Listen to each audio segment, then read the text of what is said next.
உங்கள்ல எத்தனை பேருக்கு தெரியும் நம்ம டெய்லி யூஸ் பண்ற டெபிட் கார்ட்லயே இன்சூரன்ஸ் இருக்கு அப்படின்ட்டு?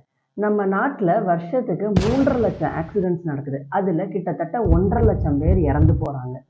பட் அதுல பாதி பேர் கூட இந்த இன்சூரன்ஸை கிளைம் பண்றாங்களா அப்படின்னு தெரியல. ஏன் அப்படின்னா பேங்க்ஸ் தான் நம்ம கிட்ட இதை பத்தி பேசுறதே இல்லையே. நம்ம டே டு டே லைஃப்ல யூஸ் பண்ற டெபிட் கார்ட்ஸ்லேயே ஆக்சிடென்டல் டெத் கவரேஜ் இன்சூரன்ஸ் ஸ்கீம்னு அப் டு 10 lakhs வரைக்கும் கொடுக்குறாங்க. இந்த இன்சூரன்ஸை கிளைம் பண்றதுக்கு ரெண்டே ரூல்ஸ் தான். ஒன்று, அந்த கார்டு ஆக்டிவேஷன்ல இருக்கணும். அட்லீஸ்ட் 1 month ஒன்ஸ் ஆகுது நீங்க கொஞ்சமாவது பணம் போட்டு எடுத்திருக்கணும். செகண்ட் ரூல்ஸ் என்னன்னா, ஆக்சிடென்ட் ஆகி வித்தின் 90 டேஸ்க்குள்ள அந்த ஃபேமிலி அந்த இன்சூரன்ஸை கிளைம் பண்ணியிருக்கணும்.